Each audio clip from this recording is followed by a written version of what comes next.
that's a damn good point. I didn't think about that. Like how many games have just gotten like that could have easily like if you Revived, think of like even a few years back would have just been left for dead, right? Like don't touch it. We'll move on to the next thing. But like it actually has been a year of kind of resurrection for a lot lot of games, and just continued support. So it's a lot. I didn't even think about that. Yeah, it's a lot of games. I did not really think that way. Jump into the year 2023 for fighting games, and off the rip to my host here, my co-host here. We'll start with you, Mezzo. What is the first thing that comes to mind when you look back in fighting games of 2023? What's the first thing that comes to your mind? 100% EG just completely outing, just disappearing from the scene. Ooh. I think that was really kind of like a hard hit to not just esports itself, but to the fighting game community, because EG was kind of like that hold it together. You have some of the best players, if not the best player in the world. And it's like, where the hell do they go next, right? You know, that to me was like the, oh shit, we might be coming to a whole new era of things that might be either really good or really bad. Just a change of the tides kind of deal, right? Yeah, because we lost so much before that.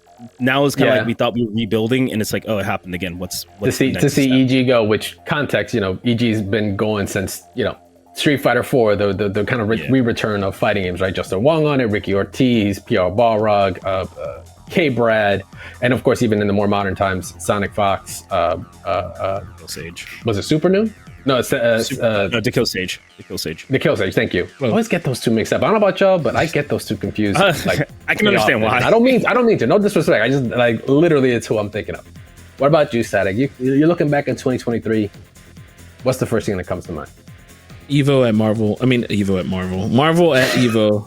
Oh, you had one job. It was that. Yeah, it one was answer. I had my glasses off. Sorry.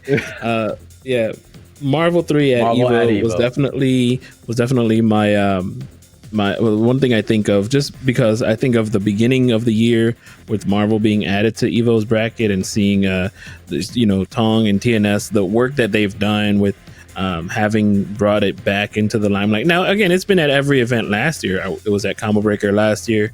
It was at CEO last year. I competed at CEO last year, and other events. I've been playing since like 2021, 2020. Well, I've been playing prior to that for 10 years, but also I've been playing every like tournament that I could get to. But this year, or 23, was the one where it was definitely more of the right fit, at least for me, I feel, where it was just like you had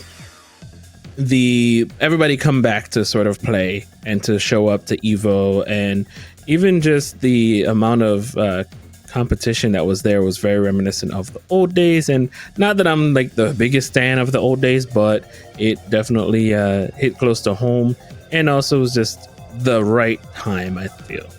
So definitely one of my favorite moments, and not just moment, but like what I think about when I think about this year.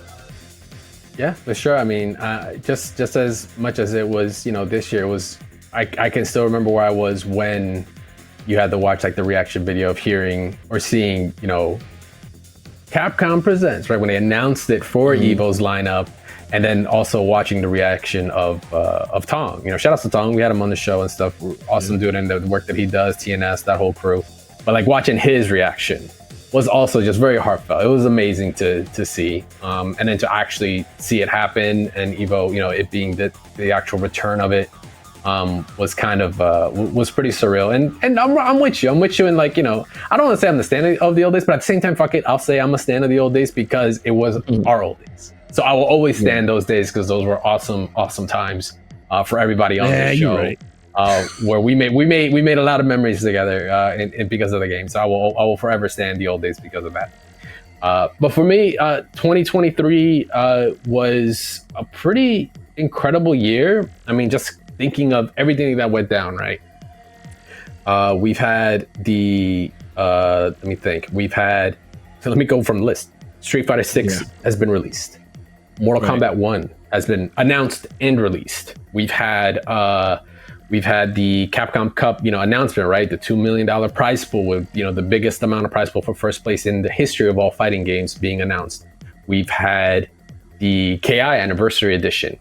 Multiverses came out not the same year, but it went down this year, due to the situations, kind of going around development and all that we might see in 2024. And there's even more to get into.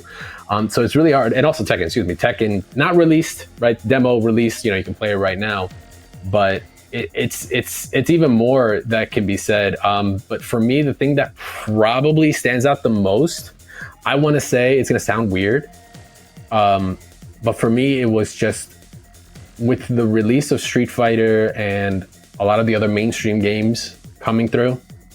For me, I was happy to see Strive still not chug through, but power through a lot, because the biggest thing for me was that because Strive was born in the world of, it was ushering rollback and stuff, right? Like, it was kind of one of the first ones to kind of give us the next gen. And a lot of people were also kind of betting on once these games come out, Strive will be nothing. No one's going to play it. It's going to go back into Guilty Gear is going to go back into the resurgence of the niche kind of game for certain people, and no one's going to talk about it again.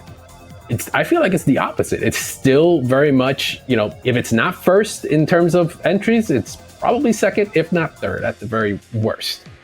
You can look at even Evo, Evo making record numbers of participants this year, ever. Over 9,000 people signed up. Obviously, about 7,000 of them were for Street Fighter 6. Makes sense. First year, first Evo, 2 months apart. But Strive was right there with 2,000-3,000 signups, I believe. I think it was somewhere towards 3. In second place, though, beating out everything else. It was really dope to see, because I'm just, I'm a fan of the franchise. It's one of my just all-time favorites, and I was happy to see that people were still playing it, and it's still being supported by ArcSys in new ways, right? Especially with things like the season 3 patch. You can give us a gas face all you want, Static, when I said Strive earlier, but hey, you gotta try things, and I'm down with Arc System Works continuing to try things for the game and evolve it. Yeah, I know. I like the game. I just, when I play it, I get pissed. there's the but. Is it, you ever been in a conversation with the homie and you're explaining the girlfriend to them, yo, she's awesome, and you're just waiting, where's the butt? Where's the butt? And I don't mean her back end. I'm talking about where's the big butt that's just gonna flip this entire conversation. That's Static with Guilty Gear. He's I love the design, I love the music, I love the characters. She eats raw crabs, but man. Yeah, exactly. She doesn't put old bay spice on her fucking fries. She thinks it's gross. You're what? No, playing it makes it without the milk work and water. Ooh, playing it makes no sense. Cereal. She's nice around people, but when you take her home, no, stop. so playing it doesn't make sense.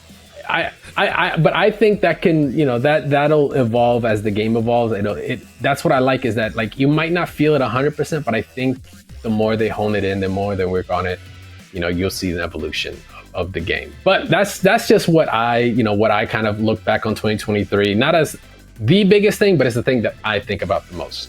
But with that, guys, I want you guys to take a quick second, you the listener, and tell us, or kind of put together what you think of 2023 when it comes to fighting games, as we go to this quick ad break.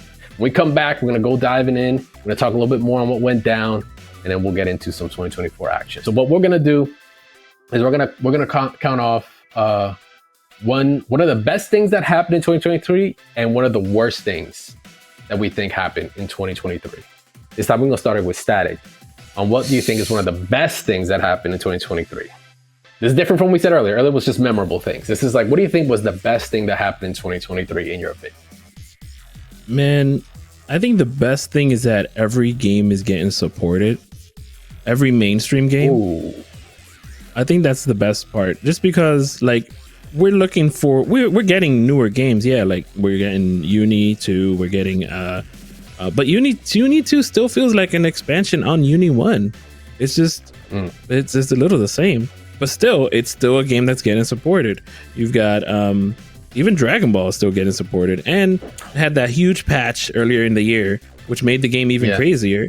The rollback netcode, obviously they had a 2-week beta, but you know what?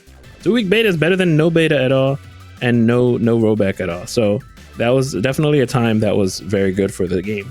Healthy. KI coming back, more support with that for that. I think that's definitely, and then Street Fighter 6. There's a lot more Grand Blue in general. Grand Blue in general. The fact that there's a new version, revived, right? Exactly. Right. That's a damn good point. I didn't think about that. Like how many games have just gotten like that could have easily, like if you revived, think of like even a few years back, would have just been left for dead, right? Like don't touch it. We'll move on to the next thing. Sam Show getting rolled back as well. Yeah. KOF 13 global match rollback version comes back. Probably one of the best looking sprite based games ever. P4AU, like getting mad love. Plus are still technically getting love as well. But like, it actually has been a year of kind of resurrection for a lot lot of games, and just continued support. So it's a lot. Damn, I didn't even think about that. Yeah, it's a lot of games. I did not really think that way. Didn't Xrd 2 get that update too not too long ago? But right on the cusp of 2023. That was like 2022. Yes. The end of it. The rollback, right? Like, I think that was right at the end, right? That was at CEO Taco the year before, or it was at Frosty's. I don't remember, but it came with the announcement of one of the characters. I believe it was after. It wasn't Frosty's this year. So it had to be either after or a little bit before. So then that was already, because remember everybody downloaded the game again. They were like, this is why I hate this game. Yeah. At least that's what that was. Yeah. This game so wait, am I saying what I hated? We'll go to the hated afterwards. So because notice I left something out. Oh, what'd you leave it?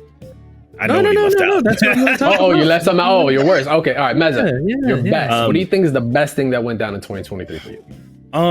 So I don't like overall the way I look at the community wise. I will say this: transparency from companies has gotten tremendously better, especially keeping developers' backyard. Thought that would go away.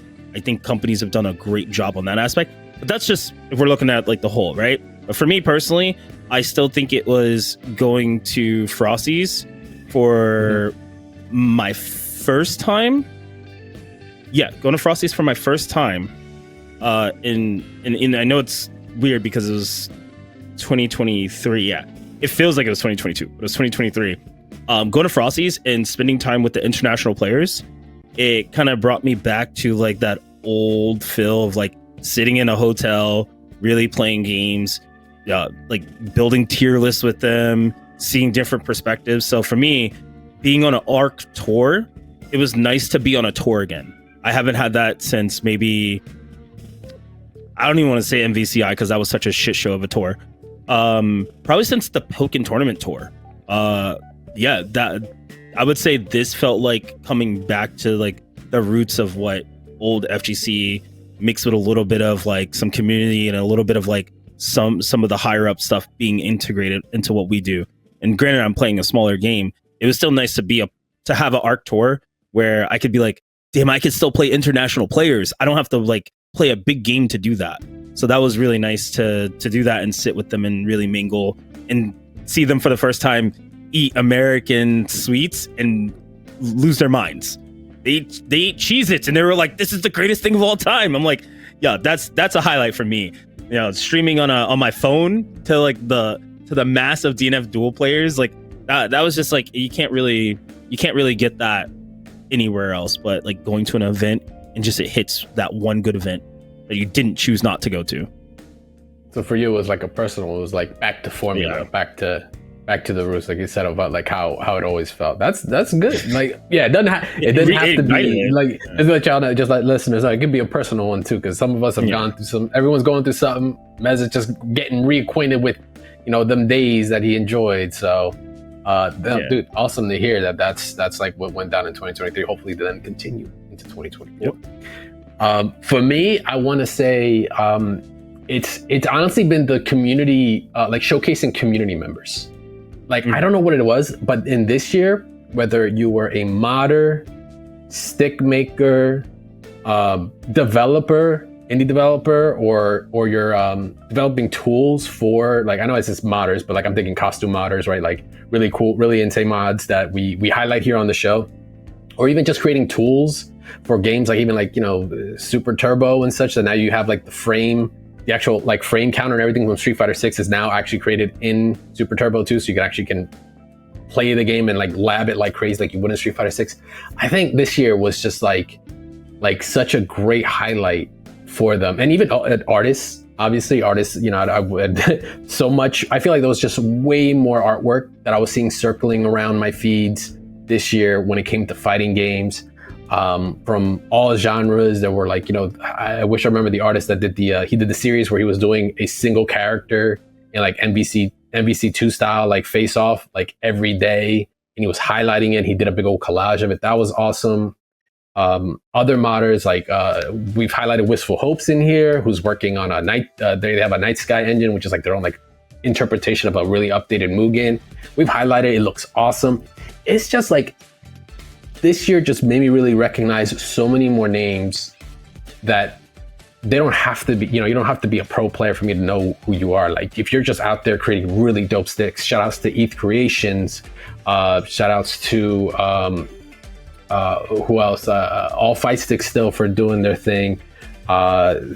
There's even more that like I haven't had a chance to actually like go out and check some of their products, but I know of it because they're just out there innovating, trying things. I just felt this year was like such a big push for just highlighting community members that I just really enjoyed, because there's so many talented people. You don't have to be like good at pressing buttons and good at playing games to just really, like, I don't know, just show your creativity and show your player expression that way. You can just do it in all these other crafts that we have. And there's just so many people that did that this year I just felt did more than ever. So I think that's like, honestly, I think the biggest thing that came for me in 2023 was just to see and also be jealous of all the skill that's out there that isn't just fighting games. It's like, it was really cool. It was really cool. So that would be my highlight for 2023 for sure.